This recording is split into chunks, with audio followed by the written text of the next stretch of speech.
On this hunt, my buddy Ronny Boehme and I head to the open country of southeast Wyoming to chase America's largest and most iconic grouse species, the sage-grouse.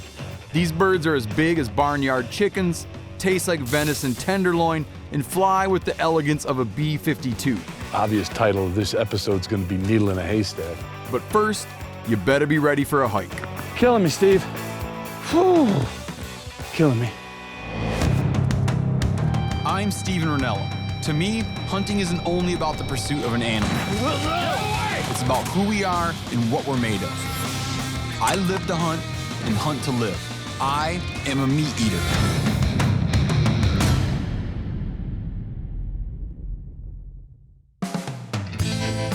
Don't worry if you've never laid eyes on a greater sage-grouse. The vast majority of Americans are right there with you. The birds do in fact have a deep aversion to all things man. They live out on what are known as the sagebrush seas, those vast, knee-high forests that exemplify the wild openness of America's Great Plains and Great Basin, places where the modern civilized eye has a hard time seeing anything besides the lack of civilization. Why would you drive halfway across the country to hunt sage-grouse? It's a really good question. To me, it's the rarity of it. The first time I went was because, okay, I've never shot one, never laid eyes on one. Going to the place is kind of cool too. Even though I'm not like a backcountry guy, to me, this is like backcountry as you can get. But one day, a couple years ago, I was actually with you. I started making a list of all the kinds of birds I've hunted, all the game birds I've hunted. Yeah. And that made me feel a little dirty. Yeah, oh yeah. Like to actually put it down on paper made me feel like the old days of sort of the collector. Yeah. So I didn't like making the list, but I am very aware in my mind that I have never done, in all the hunting I've done, real, purposeful, legitimate sage-grouse hunting. Right. Here it is, in the country, this big, crazy, beautiful bird, difficult to find. Yeah. I want to go hunting. Now here's an inescapable fact about sage-grouse, a bit of a dirty and inconvenient truth. The more we humans put our mark on the land, the fewer of the birds we have. Estimates vary wildly, but there were anywhere from 2 million to 16 million sage-grouse occupying an expanse of sagebrush habitat about twice the size of Texas at the time of the Lewis and Clark expedition. Today, we've got 50% less habitat to go around, and somewhere between 200,000 and 400,000 birds live on it. Few people, if any, were more involved in sage-grouse politics than Wyoming's governor, Matt Mead. His state is arguably the most environmentally pristine state in the lower 48, and it hosts 40% of the total sage-grouse population. Ronny and I dropped by his ranch to talk birds, but first, we wanted to fling a few shotgun shells with him. Ronald? Steven. I might be able to manage that. Good, I want to see it. Pull. Man. I'd normally hit it. Probably shooting way over it. Okay, whose turn? Pull.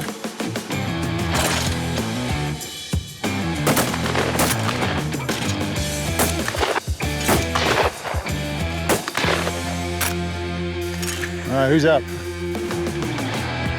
Now, it's no accident, I'm sure, as far as governors go, you enjoy a very high approval rating. My friends tell me in such a small state, it seemed like more people would know you. Yeah. Undoubtedly, within that group of people who are approving of the job you're doing, you have people who are primarily focused on energy development, and you probably also have people who are focused on wildlife. What's the secret in your mind of walking that line of being mindful of people's need to make a living, Right. but then being mindful of our need to have wildlife on the ground? The word is balance. Nobody disagrees with that. For example, those in the mineral industry, there was a day in the past where it was just like, hey, we've got to do this, and that's all we care about. But I think As we have all gained additional information and become more intelligent on this issue, the mineral industry has actually provided the lead on the conservation work that needs to be done because they recognize their future in this state requires us to make sure species like the sage-grouse are in good shape. There was a period of time not too long ago, there was a lot of concern at the federal level about how sage-grouse are doing, how are we going to turn it around. Where does that stand right now? Yeah, it's actually almost a little over a year anniversary where the Secretary came and said because of the work of Wyoming and other western states, it's not warranted, it doesn't need listing. When people think about the sage-grouse, I think some have in their mind, what is there, 1,000, 10,000 of the birds? You know, the estimates are in excess of 200,000 birds. 200,000 birds. 200,000 birds. Healthy? Pretty healthy population, but the challenge isn't population in and of itself. You have to look at habitat, and I think that was the concern, is that we were losing habitat. I heard one of the ranchers say, you know, what's good for the bird is good for the herd. In other words, when you have habitat that supports the sage-grouse, it also supports many other species. If you had to look in a crystal ball, what do you see in 10 years for sage-grouse? Well, I think we will continue to see the trend we see now. We continue to see the population go up. We continue to see efforts on not only on conservation, but reclamation. We see conservation banks where an oil company has to develop this 100 acres over here. They offset it with 1,000 acres of preservation in another part of the state. And so I think we're on a good uphill positive trend line here. One last question for you. Are you seriously, when you finish your term, you're done with politics? You know, I'm old-fashioned that way. I still think the founding fathers meant for us, those who chose public service and politics, to get in, do your job, and get out. But that makes you the guy that should, you know, it's career. just the guy that thinks that way. It should be the guy that does. I'm probably That's the guy we want. I'm probably a dinosaur in that view, but I think, you know, even if the law didn't term limit me, my wife may. I've never viewed politics as a career. All right, well, keep up the good work, man. All right, thanks, Appreciate you it. guys. Thanks again, Ron. Thanks very much. Really Appreciate you guys pleasure. coming out. Come on, Brav, up here. Ronny is one of those lovable, though somewhat confusing guys who seems to like his hunting dogs as much or more than he likes the actual act of hunting. Good morning. If he can't bring Bravo, Artie, and Oscar along on a bird hunt, he feels like I would if I couldn't bring along my shotgun. Now, what's your selection process right now? He's gonna bark more if I take her out, so I'll take him out. And you're picking it based on who's gonna bark the most? No, he's just in better shape. We gotta go. And then, No, we're not going that way. that's gonna be a healthy push.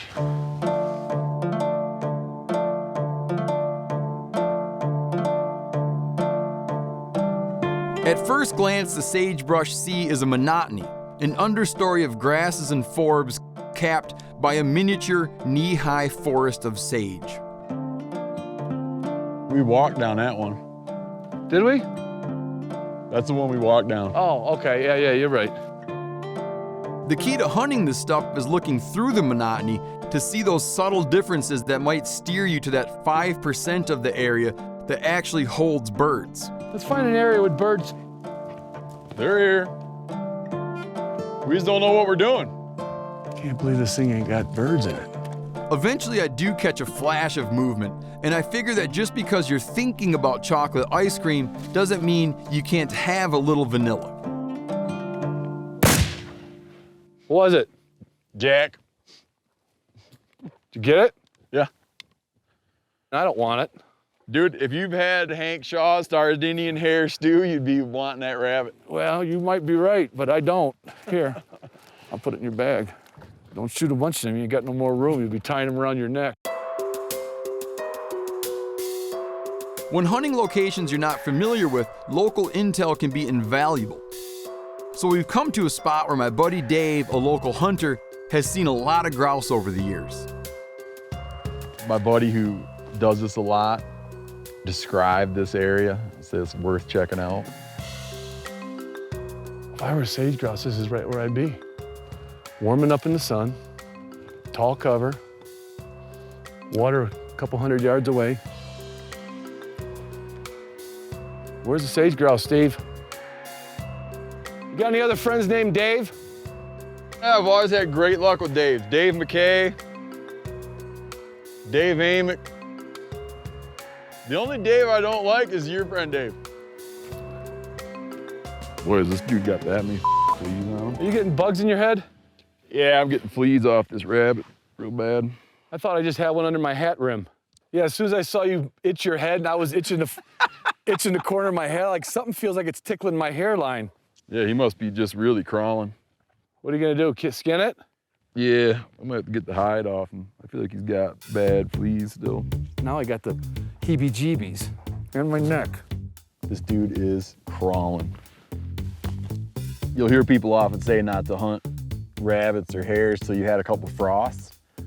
When you hear that, what people are talking about is they carry a little mite on them that lives in their fur. And when you get some severe winter weather, they die off. The thing you want to watch out for is there's a disease called tularemia, a bacterial infection. I mean, it's very rare. I've been bit hundreds of times and haven't gotten tularemia yet, but I don't want it. Maybe that's why bird hunters don't shoot rabbits. What's that? Don't shoot no more of them filthy critters. Well, yeah, but it's like you're out of doors, man. It's like things happen. There's bugs. What if I die from it? I'm feeling a little peckish right now. You might be dying right now, but you won't know it for 7 days. Great. But that was a lot of bugs. I agree. No more jackrabbits.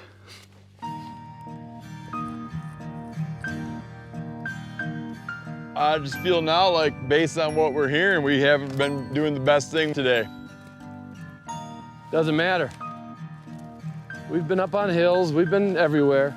Well, that was a little teaser for what's to come. No, let's not say that. I'm gonna head to the truck. The dogs are dead. I'm gonna go a little more. Just hike it out. stuff. You just can't give it up, can you? No. I'm just too novice, man. I'm too novice. I gotta like figure this out.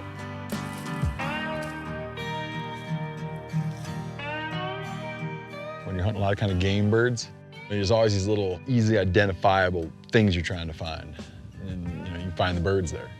Man, hunting sage-grouse, it's just like, you know, could be anywhere. It makes it kind of fun. Also makes you feel like you're doing something wrong, but you don't know what would be right.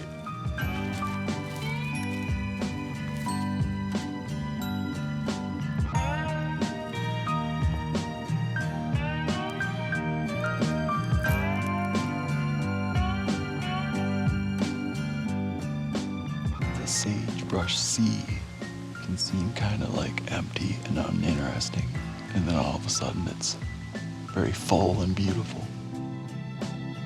Still no grouse, but that badger gave me hope. Even though the landscape looks barren, there's a lot of life hidden in the folds, just waiting for someone to find it. Our search will continue tomorrow.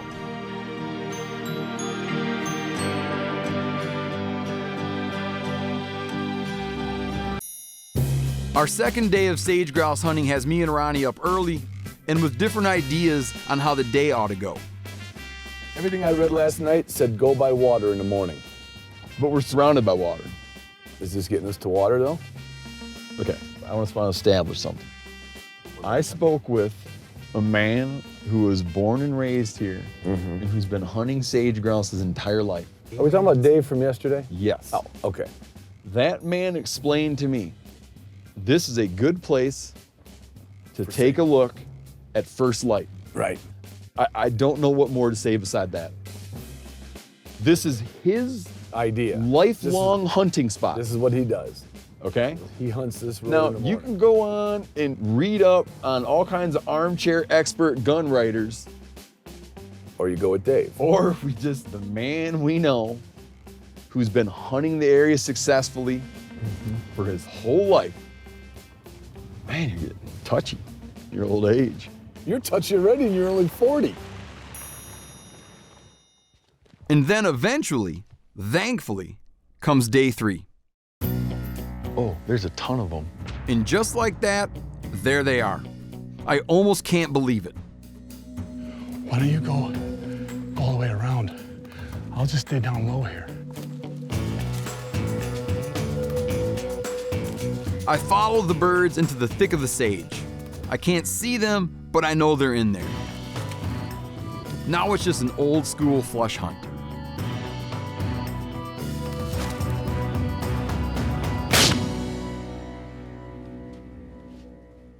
You're legally allowed 2 sage grouse a day, but I'm good with 1.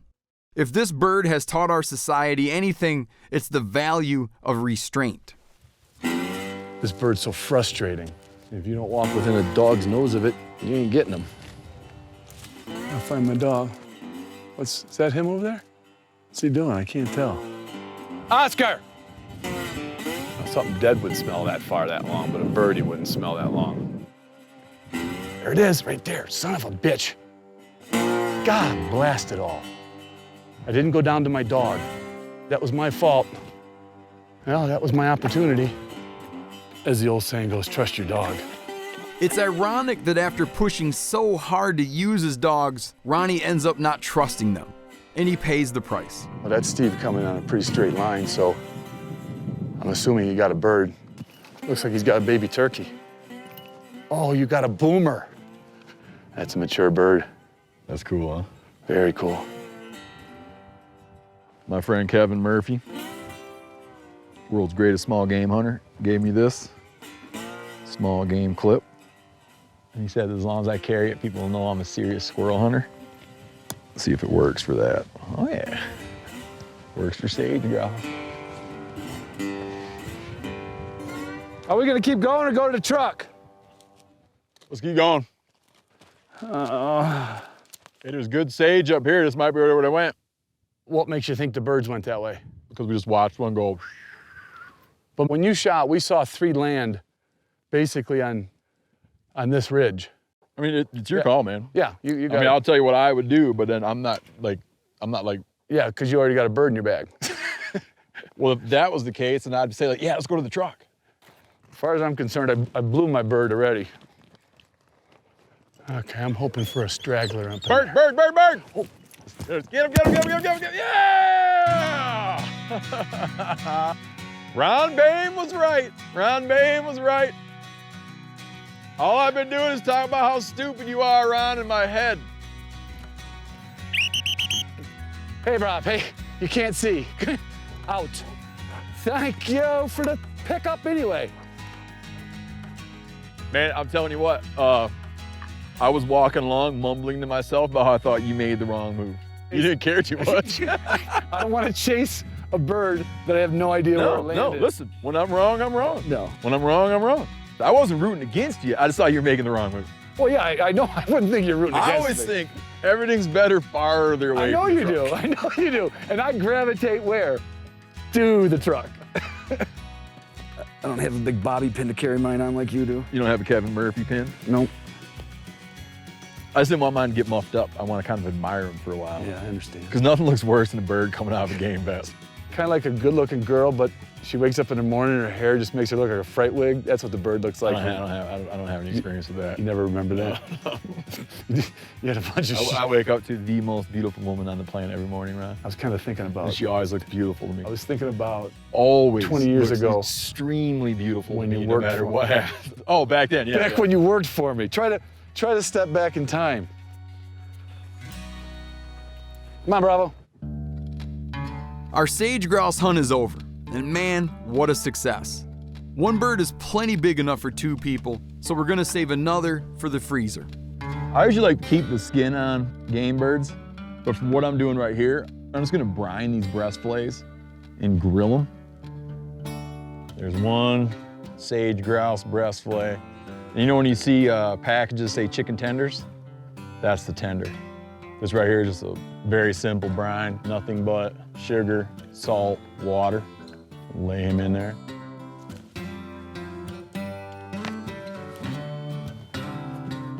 This leg, I'm gonna just tenderize it a bit, poke it a whole bunch. I use buttermilk for more and more stuff when I'm frying, man. It's really nice, it's different. Sage grouse, oddly, have no gizzard. We're gonna grab the liver out and add something kind of sweet to it. We'll take some Madeira wine, make a little sauce to go over that liver. And then we got the heart.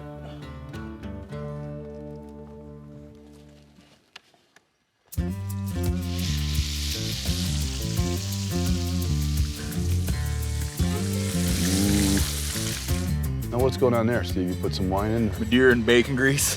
Never had bacon grease au jus. Flambe right now. Liver flambe. I like liver when it's not livery. I like meaty meat, but I don't like livery liver. Oh, it's perfect. Strong. Strong heart, yeah. Stronger than chicken. I'd go so far as to call that robust. Can't wait to try the liver. It's gonna be stronger. I want to put one like that, and then I want to hit a dollop of that Madeira on there.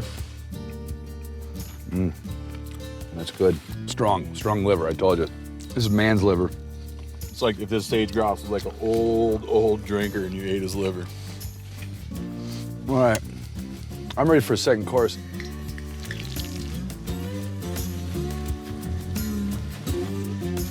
That's like classic fried chicken right there, man. All right, I'm calling it where I wouldn't cook it anymore. I would not cook it anymore. I'm with you. I'm excited. Tough old coop. Look good though. Yeah. A little tough to break away from the rest of the meat, isn't it? If I had to do it again, I would slow cook these and pick the meat, I think. Last up are the breast fillets and the tenders, which have been brining for 45 minutes. All right, sage tenders. That is, I don't taste sage-grouse like when I cleaned it at all. That's so good. That's like, that'd be the tenderloin of the deer. My God. That's like, haven't had it before. Right. Very good. Yeah, I don't recognize that in my palate. You wouldn't be like, oh, is that chicken? Yeah, you know what? Put water fly 'em. That way the outside's not gonna get overcooked. Right. I think this is gonna be just as good as the tenders. Oh yeah, look at it, just pulls apart, man. God, it's like almost cuts like and looks like a tenderloin out of a deer. I like that, man. It's like a little cow with feathers. Worth the walk. God, that's good. Here, Steve. It's old hunting trick.